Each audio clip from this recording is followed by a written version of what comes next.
Kapatid, pangarap mo bang maging cancer-free? Papaano kung imbes na maging cancer-free ay nag-jump pa sa stage 4? Kapatid, nakaka-relate ka ba? O may kilala ka bang nakaka-relate? Magandang araw, ako po si Glenda at yan ang topic natin for today. Okay, una, ano bang ibig sabihin ng cancer-free? Ito yung tapos na yung gamutan at sinabi na ni Doc na on surveillance monitoring ka na, cancer-free ka na. Pero ang totoo po, wala naman talagang taong cancer-free kasi may mga tao talaga, marami talaga sa atin, or halos lahat tayo, may maliliit na cancer cells, hindi lang active, tulog lang. Hindi lang nabibigyan ng blood vessel para makatawid sa ibang organs, okay? Pero may mga pagkakataon po, sinasabi talaga ng doktor, okay ka na, on surveillance monitoring ka na. Yun ang pangarap ng marami sa atin. Pero may mga pagkakataon, hindi yun nangyayari. At nagiging stage 4. Papaano po kapag naging stage 4? Ibig sabihin po ba katapusan na ng lahat? Katapusan na ng lahat ng pangarap o katapusan na ng mundo? Okay? Sa araw po na to, meron tayong power tips para sa ating lahat. Okay.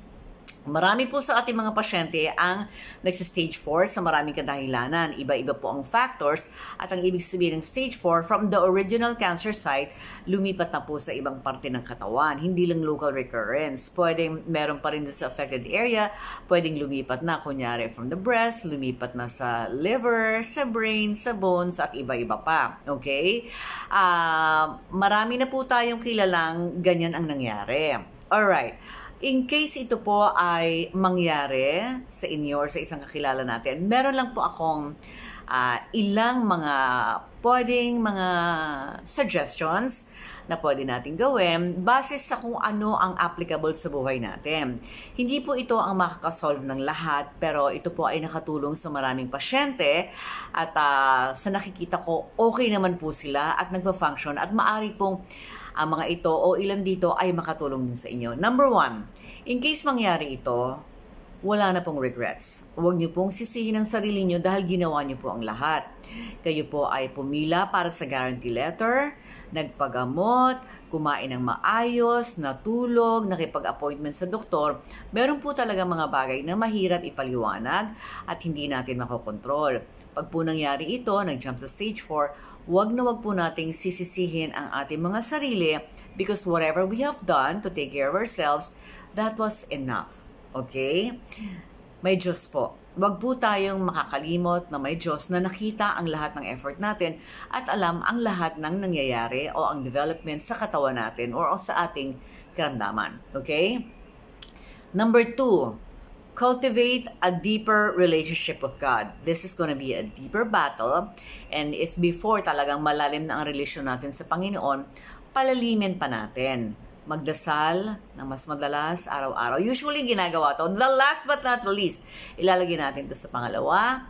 Kasi matapos yung pag-alis sa initial na sasihan, ito na, cultivate a deeper relationship with God. Panginoon, ikaw ang nakakaalam kung ano mangyayari sa hinaharap. I put my trust in you. Actually, kahit nung una pong na-diagnose ako, sinabi ko na kay God, Lord, gusto ko pong mabuhay. And na-realize ko, sabi ko, it's, kapag when the spirit dies, it's a downward spiral from there. So, isa po sa pinatatag ko po talaga ay ang relationship ko sa Diyos. Okay, nung time na yun. Number 3, makipag-usap ng mabuti sa mga doktor. Okay, tuloy ang gamutan. Maghanap ng mga libre. At matagal nga lang minsan ang mga resulta, pero may mga libre. Makipag-usap ng mabuti sa doktor. Ang doktor po ang magmamap out ng next na plano for you and with you. Hindi po kailangan mag-post agad sa social media at magsabi agad sa mga kamag-anak unless may kasama kayo for moral support kasi maraming instructions si doktor na baka makalimutan nyo. Pero instruction na yung kasama nyo na huwag kang magpo-post, huwag kang magte-text, kaila auntie, kaila lola, tayo lang muna. Okay, kausapin na mabuti ang doktor. Dok, ano po ang plano? Sa tagal po ng ating mga doktor sa kanilang profesyon, hindi na po yun ang first time na nagkaroon sila ng ganyang case. Alam na po nila kung ano ang ipapayo, kung ano ang gagawin, at kung ano ang direksyon. Pagdating sa gamutan, meron po mga libre. Ako, bibigyan ko lang kayo ng tip ha. Nakalibre na po ako ng maraming bagay sa Jose Reyes Medical Center. Nakalibre na ako ng neck x-ray, ng nerve test. Meron na po akong na libre na biopsy. Meron na rin po akong na libre na PET CT scan na worth 55,000 pesos. Pipila ka nga lang, dadaan ka nga lang sa proseso. Pwede pong maghanap ng libre, okay? At ang prosesong dinaanan ko, may doktor po ako doon. Doon po ako nagpapatingin. So maganda rin po magtanong-tanong tayo, aalamin kung saan ba pwede makakuha ng mga benefits like PhilHealth po ba yan o ibang government agency. Iba-iba pong path ang pwede nating daanan pero may mga pwede po tayong tanungin para po tayo ay makapagpatuloy sa ating gamutan. Walang susuko. Okay? Next. Look, number 4 na tayo. Tingnan ang buhay ng ibang mga stage 4 patients. Okay? Okay, yung iba, pag sinabing palliative, kasi sinasabi pag stage 4 palliative, i-improve na lang yung kalagayan. Parang hinihintay na lang po na malagutan ng hininga. Iba-iba po kasi ang stage 4. Meron pong deeply in pain, hindi po natin sila pwedeng sabihan ng, wag kang ganyan, hindi pwede po yun. Unawain po natin na iba-iba ang kondisyon ng ating mga pasyente even before they were diagnosed or even before mag-jump sa stage 4. Hindi po tayo pwedeng magdikta kung paano sila dapat na kumilos na dapat i-ignore ang pain. Meron po talagang matitindi ang pain. However, meron din po akong nakita mga stage 4 sa buhay ko, yung mga friends na hanggang ngayon, principal ng school. Mga 9 years ng stage 4. So, principal siya ng school. Recently, bumalik sa chemo. Tapos, gumaling, naka-recover. I think she was on treatment again. Okay, stage 4 to ng 8 years to 9 years na. On treatment again for 1 or 2 years. Recently, nakita ko nagdadrive na naman ng golf cart. At rockstar na naman siya sa school. Principal ulit siya. Naka-loop earring. Recently rin po, umattend ako ng isang seminar kung saan meron tong stage 4 ng 18 years. Palakad-lakad, parang unsupervised, hindi nakabaston, parang asawa ng congressman na talagang very confident, pero may met siya. Kumalat na po ang cancer sa ibang katawan, pero palakad-lakad doon na parang namamasyal lang sa mall. May mga ganun pong cases. Meron din naman po doon na stage 4 na CEO siya ng isang kumpanya, tuloy-tuloy ang kanyang business, tuloy-tuloy po ang hanap buhay. Meron po akong isang kilala na nung sinabi ng doktor pag stage 4, i-improve na lang yung buhay. Sabi na, Tapos meron din po akong kilala na nag-stage 4 na sinabi niya na yung tuloy-tuloy ang gamutan, oh no, that's not the right way to live. Na parang laging ganun, tuloy-tuloy po yung gamutan, pero ang sinasabi niya is parang, hindi ito ang magdidikta ng course ng buhay ko. Papagpatuloy ko ang buhay, itutuloy ko pa rin ang mga trabaho, ang aking mga career, syempre tuloy ang treatment. Okay, itong mga bagay po na ito ay natural, ay i-discuss pa rin po natin sa ating mga doktor. Okay? Alright, so, ma-inspire po tayo sa mga stage 4 cancer patients at isa na po doon ay si Kris Carr.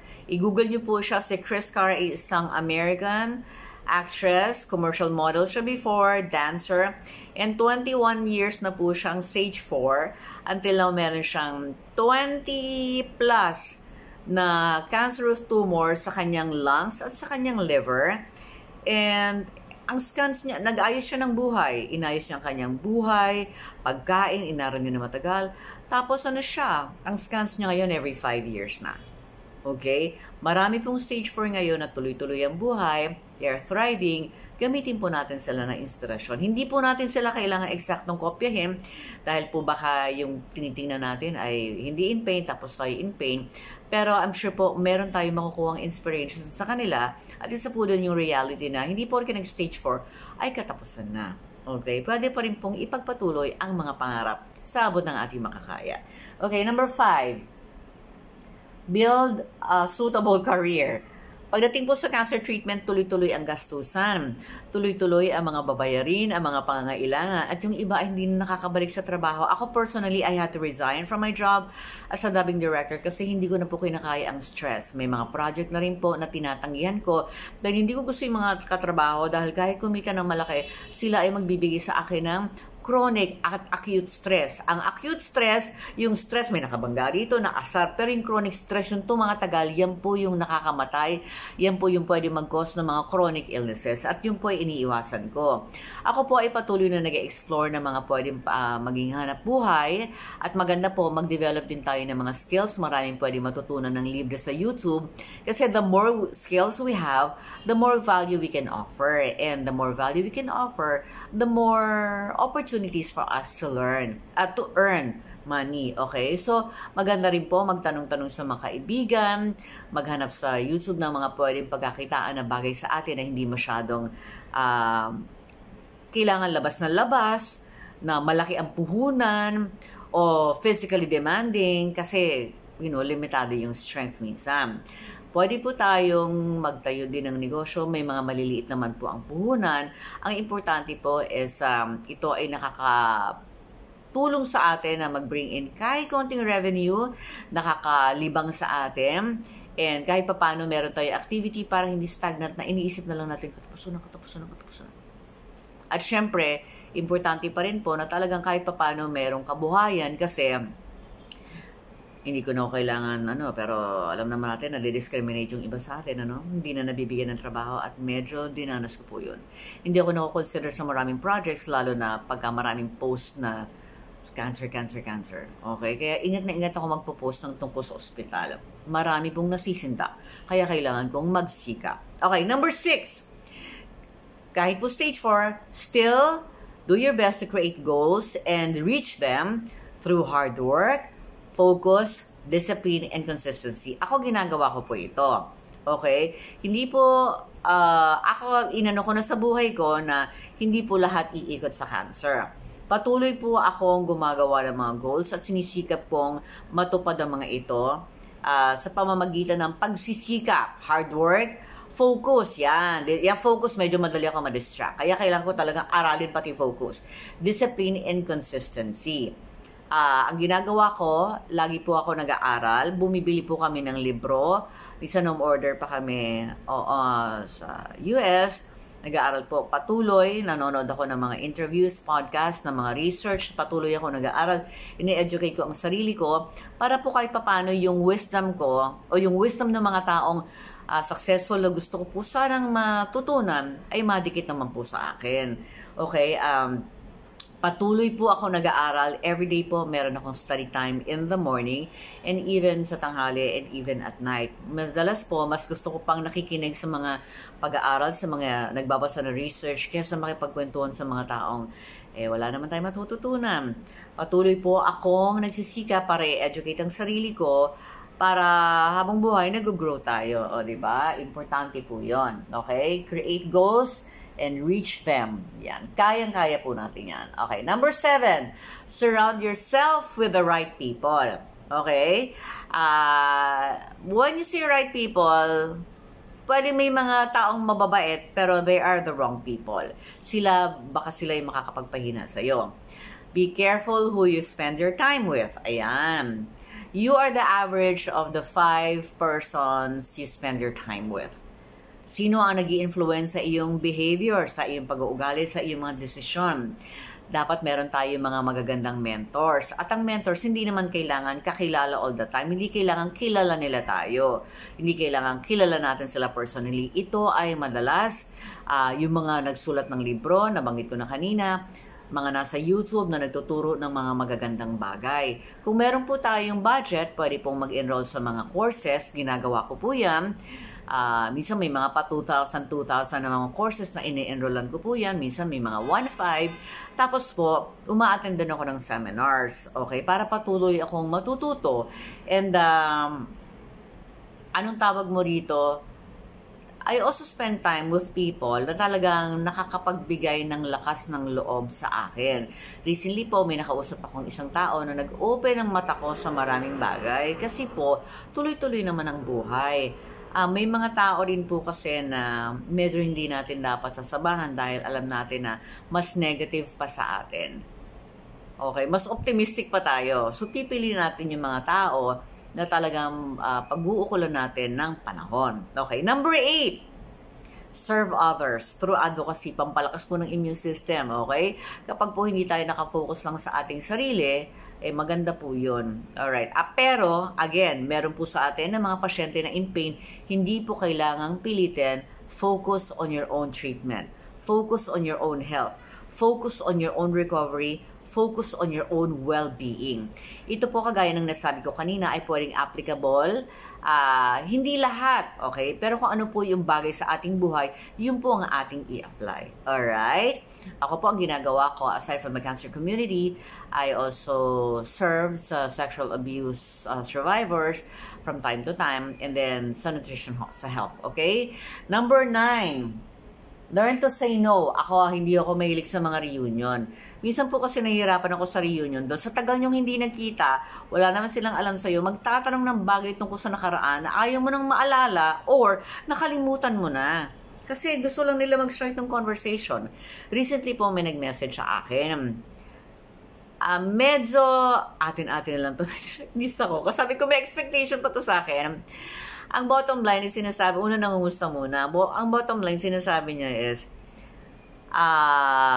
ganito na yung edad niya, sobrang na siya old, pero hindi siya dumisconnect sa mga tao sa nakaraan. Hindi niya raw kasi ako nakikita sa reunion. Yung part na yon hindi ko na sinagot kasi sabi ko, seryoso to, may expectation sa akin. On treatment ako, may expectation siya sa akin. Hindi ko na po sinagot because I don't want to be rude. Pero nagko-comment pa rin siya sa mga post ko. Ang sinasabi ko lang po is, hindi natin kailangan oohan lahat. Limitado ang energy natin. Marami tayong kailangang pag-isipan, pagplanuhan. Umuo lang tayo sa mga bagay na alam natin makakadagdag sa quality ng buhay natin, sa value ng buhay natin. Okay? Hindi kailangan oohan ng lahat dahil hindi natin or hindi na tayo pwede makipagsabayan. Ibang ball game, especially kapag nag-stage 4 na, may mga bagay na pwedeng bigyan ng 5 minutes, 10 minutes, but that's it. Okay? Minsan conversation, saglit lang eh. Kasi ang dami mo pwedeng gawin. Pero, may mga bagay na pwedeng oohan kasi nakakapagpabuhay ng loob, masaya, pangpalakas ng immune system, may eye-to-eye contact, o magandang tulong sa longevity. May mga bagay na dapat oohan katulad ng mga exercise events, kung kaya. Pero marami, dapat nang tanggihan. Okay? Number 10. Okay? Magbobonus tayo. Maging mabuting tao. Recently, nasa hospital ako, sa isang government hospital. Meron ako mga napapansin na meron dun sa isa sa malasakit. May mga nakapila doon. May isa na napagsabihan, may isang pasyente na napagsabihan. Kasi sinabi sa kanya, alam mo, hindi ko alam kung anong nangyayari sa buhay mo ngayon, pero huwag ka magtataray. Kasi po, kahit po marami tayong problema, hindi lang naman po tayo may problema. So, government hospital man yan or sa private hospital, lahat yan nagpa-confine o lahat yan nagpapatingin kasi may karamdaman, may dinaramdam, may pain, may sakit, may gastos.